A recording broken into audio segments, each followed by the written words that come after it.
Et on va donc, Élysée, écouter Emmanuel Macron.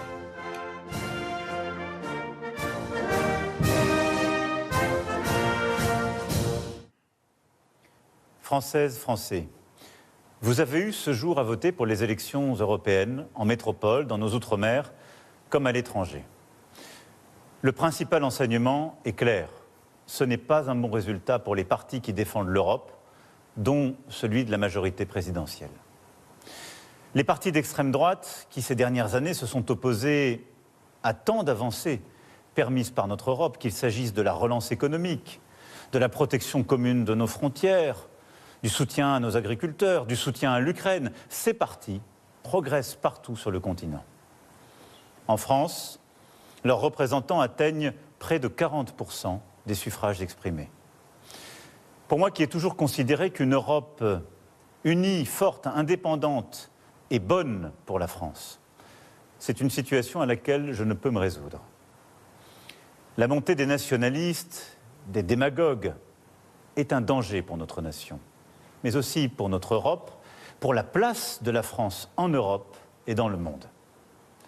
Et je le dis alors même que nous venons de célébrer avec le monde entier le débarquement en Normandie, et alors même que dans quelques semaines, nous aurons à accueillir le monde pour les Jeux olympiques et paralympiques. Oui, l'extrême droite est à la fois l'appauvrissement des Français et le déclassement de notre pays. Je ne saurais donc, à l'issue de cette journée, faire comme si de rien n'était. À cette situation s'ajoute une fièvre qui s'est emparée ces dernières années du débat public et parlementaire dans notre pays. Un désordre qui, je le sais, vous inquiète, parfois vous choque, et auquel je n'entends rien céder. Or aujourd'hui, les défis qui se présentent à nous, qu'il s'agisse des dangers extérieurs, du dérèglement climatique et de ses conséquences, ou des menaces à notre propre cohésion, ces défis exigent la clarté dans nos débats, l'ambition pour le pays et le respect pour chaque Français.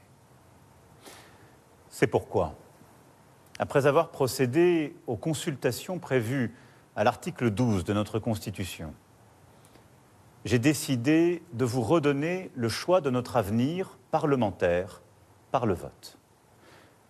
Je dissous donc ce soir l'Assemblée nationale.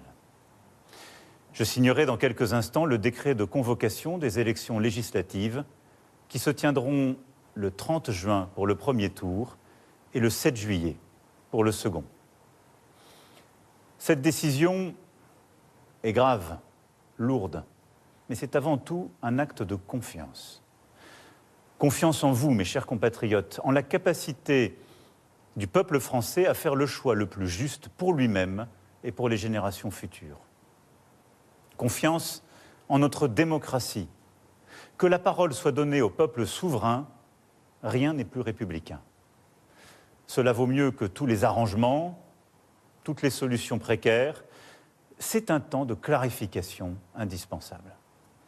Confiance en la France, qui face à la rudesse des temps sait toujours s'unir et résister pour dessiner l'avenir et non se replier ou céder à toutes les démagogies. Dans les prochains jours, je dirai l'orientation que je crois juste pour la nation. J'ai entendu votre message, vos préoccupations, et je ne les laisserai pas sans réponse. Et vous me connaissez, le goût de l'avenir, celui du dépassement, de la fédération, continueront de nourrir ce projet. Mais en ce moment de vérité démocratique, et alors même que je suis le seul responsable politique à n'avoir aucune échéance électorale personnelle en 2027, soyez certains d'une chose. Ma seule ambition est d'être utile à notre pays que j'aime tant. Ma seule vocation est de vous servir. Je sais pouvoir compter sur vous pour aller massivement voter les 30 juin et 7 juillet prochains. La France a besoin d'une majorité claire pour agir dans la sérénité et la concorde. Être français est toujours se hisser à la hauteur des temps quand il l'exige. Connaître le prix du vote et le goût de la liberté.